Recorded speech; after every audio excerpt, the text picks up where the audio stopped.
Contractor మార్చడం వల్ల ఆ 1 ఇయర్ నెగ్లిజెన్స్ జరిగిపోయింది ప్రాజెక్ట్ మీద. ఆ నెగ్లిజెన్స్ మీరు చేయడం వల్ల జరిగింది. మీరు ఆ కాంట్రాక్టర్ని ఎందుకు మార్చారు? మీకు ఆ కాంట్రాక్టర్ ఎందుకు మార్చాల్సింది వచ్చింది? నవయుగ వాళ్ళు ఆ ప్రాజెక్ట్ని 72% కంప్లీట్ చేసినప్పుడు అదే కాంట్రాక్టర్ ఎందుకు కంటిన్యూ చేయలేదు మీరు?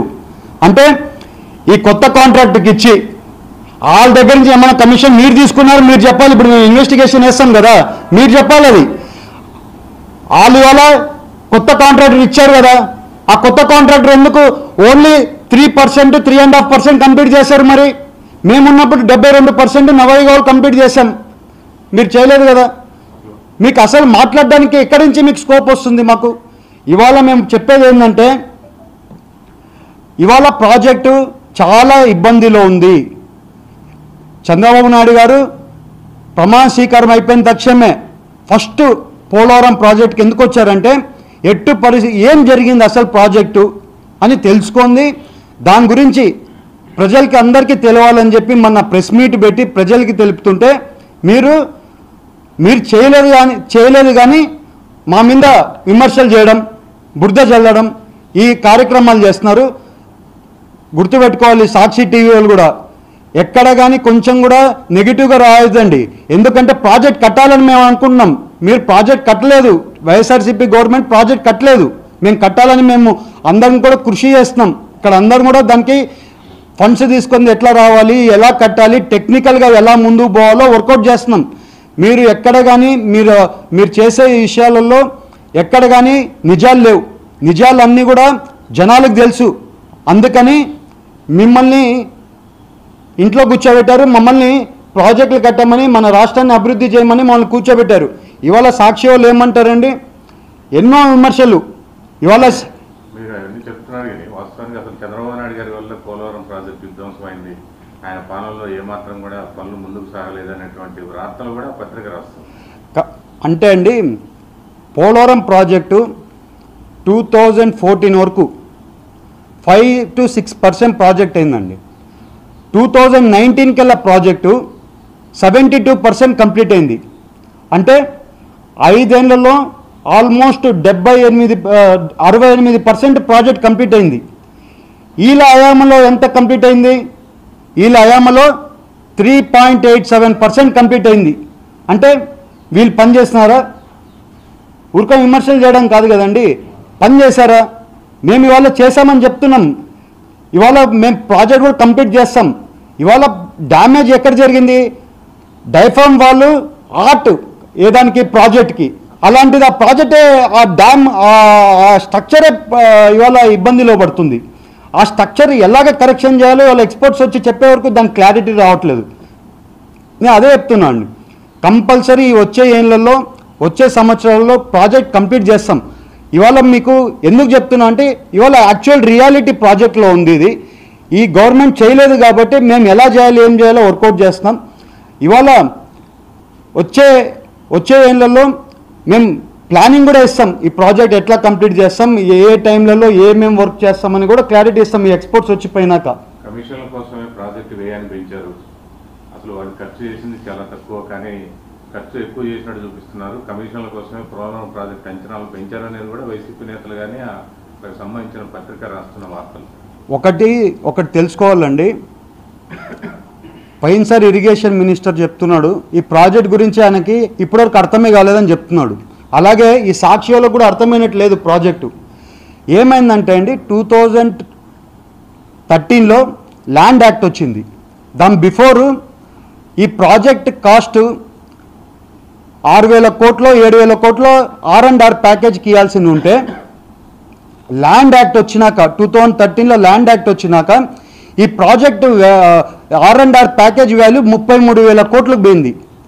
అలాగే ఇవాళ ఈ ప్రాజెక్టు అదే 2019లోనే కంప్లీట్ చేసిందంటే 2020 లోపల కంప్లీట్ లేకుండా 21లోకి కంప్లీట్ చేసిందంటే ఈ ప్రాజెక్ట్ వాల్యూ 4,000 కోట్లు. ఇంకా అంటే నేను అనేది డ్యామ్, ఇది R&R ప్యాకేజ్ 33,000 కోట్లు ప్లస్ డ్యాము ఒక 4,000, ఏది పోలవరం ప్రాజెక్ట్ ఇంకొక 4,000 5,000 అంటే కంప్లీట్ అయ్యింది. ఇవాళ అదే ప్రాజెక్ట్ కంప్లీట్ చేయాలంటే ఇవాళ ఆ కాస్ట్ ఇంక్రిమెంట్ అయినా కానివ్వండి, దానికి ఎస్కలేషన్ అయినా కానివ్వండి, ప్రతి ఒక్కటి పెరిగిపోయింది. ఆటోమేటిక్గా ఇవాళ మీరు చూస్తే స్టీల్ వాల్యూ ఉందండి, సిమెంట్ వాల్యూ ఉంది. ఇవాళ సిమెంట్ వాల్యూ 2019లో మీరు అనుకోండి బ్యాగ్కి 280 రూపాయలు ఉండింటుంది. ఒక బ్యాగ్ 280 రూపాయలు ఉండింటుంది. ఇవాళ దానికి ఎస్కలేషన్, దానికి ఇంక్రిమెంట్ ఆఫ్ ప్రైస్ దానికి ఇవాళ 480 రూపాయలు ఉంటుంది. ఆటోమేటిక్గా ప్రాజెక్ట్ వాల్యూ పెరిగిపోయింది కదా. ఆ రకంగానే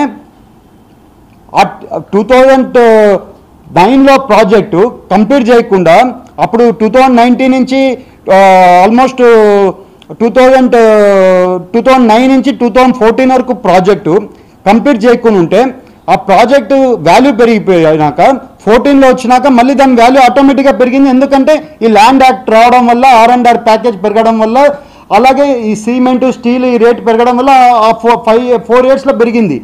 ఇంకోటి చూడాలి మీరు, ఎందుకంటే ఆ రోజు ఏం చేశారంటే జలశక్తి ఒక పిటిషన్ హైకోర్టులో వేసింది. దీని గురించి కరప్షన్ జరిగిందని హైకోర్టులో వేస్తే హైకోర్టులో కూడా ఎక్కడ కానీ కరప్షన్ జరగలేదని అదే యూనియన్ మినిస్టర్ ఆఫ్ జలశక్తిలో క్లారిటీ వచ్చింది. వాళ్ళే చెప్పారు ఎక్కడ కానీ కరప్షన్ జరగలేదు. వీళ్ళు చెప్పింది మాత్రంగా అది ఎక్కడ కానీ కరప్షన్ జరగలేదని, వీళ్ళని మాత్రం కరప్షన్ జరిగిందని వీళ్ళంటే మాత్రం అది ఎక్కడ కానీ ఇది కాదు. ఇవాళ హైకోర్టు చెప్పింది ఎక్కడ కానీ కరప్షన్ జరగలేదని. ఊరికైనా మాట్లాడతారండి, ప్రాజెక్ట్ కంప్లీట్ చేయలేదు. ఇవాళ ఇంకోటి ఏమంటున్నారు, ఫాల్స్ స్టేట్మెంటు. ఇంకోటి ఏమంటున్నారు, సాక్షి వాళ్ళు ఏమంటున్నారు, డబ్బులు లూటీ చేసేసారంట ప్రాజెక్ట్లో.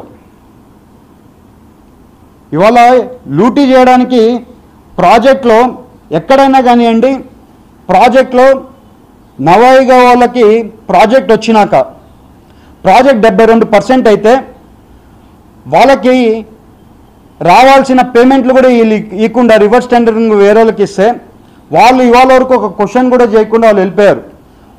అట్లాంటిది వాళ్ళకి లూటీ జరిగిందని మీరు ఎట్లా అంటారండి? ఊరికైనా విమర్శలు చేయకూడదు. ఇవాళ ప్రాజెక్ట్ కంప్లీట్ చేయడానికి మేము అన్ని ప్రయత్నాలు చేస్తున్నాం.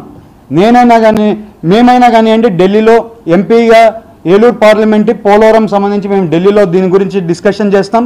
అలాగే చంద్రబాబు నాయుడు గారు కూడా అందరు ఇంజనీర్లతో కూర్చొని ఆయన కూడా టోటల్గా వర్కౌట్ చేస్తున్నారు. ఇవాళ ఈ ప్రాజెక్ట్ గురించి బాగా తెలిసి ఉండేది ఎవరో ఉన్నారంటే అది ఒక చంద్రబాబు నాయుడు గారు ఒక్కరే. ఇవాళ ప్రాజెక్ట్ కంప్లీట్ చేయాలన్నా కూడా చంద్రబాబు నాయుడు గారు వల్లనే అవుతుంది. ముఖ్యమంత్రిగా బాధ్యతలు చేపట్టినట్లే చంద్రబాబు నాయుడు గారు పోలవరం ప్రాజెక్టు సందర్శించారు. ఆ తర్వాత పోలవరం ప్రాజెక్టు పైన శ్వేతపత్రం విడుదల చేశారు. ఇవాళ నుంచి అంతర్జాతీయ నిపుణుల బృందం కూడా పోలవరం ప్రాజెక్టు అంటే మీ ప్రభుత్వం అధికారంలోకి వచ్చిన తర్వాత మళ్ళీ తిరిగి చంద్రబాబు నాయుడు గారి బాధ్యతలు చేపట్టిన తర్వాత ప్రాజెక్టు నిర్మాణాన్ని పరుగులు పెట్టించేటువంటి ప్రయత్నం జరుగుతుందని భావించవచ్చా? 100% అండి. ఇవాళ ప్రాజెక్ట్ గురించి టోటల్గా ఫస్ట్ టెక్నికల్ ఏమేమి డ్యామేజ్ జరిగింది ఏంటంటే టెక్నికల్ వచ్చేస్తే ఆ డిపిఆర్ వచ్చేస్తే ఆ డిపిఆర్ని బేస్ చేసి కాస్టింగ్ కట్టాలి. ఆ కాస్టింగ్ కడితే మాకు కూడా కాస్టింగ్ తెలిస్తే దాన్ని బట్టి ఆ కాస్టింగ్ మనం సెంట్రల్ గవర్నమెంట్ నుంచి ఫండ్స్ తీసుకొని వచ్చి ఆ ప్రాజెక్ట్ని ఇంకొక ఎట్లా ఫాస్ట్గా పికప్ చేయాలి. ఎందుకంటే ఇంకా వరదలు ఇప్పుడు మళ్ళీ వర్షాలు వస్తే ఇంకా వాటర్ ఇవన్నీ ప్రాబ్లం వస్తుంది. మన ప్రాజెక్టు ఏది చేయాలన్నా కూడా డిసెంబర్ వరకు ఆగాల్సిందే. ఎందుకంటే వాటర్ ఆగి ఉంటుంది. మనం వాటర్ ఉన్నప్పుడు పని చేయలేం కాబట్టి డిసెంబర్ వరకు ఆగాల్సిందే. ఆ డిసెంబర్ వరకు టోటల్గా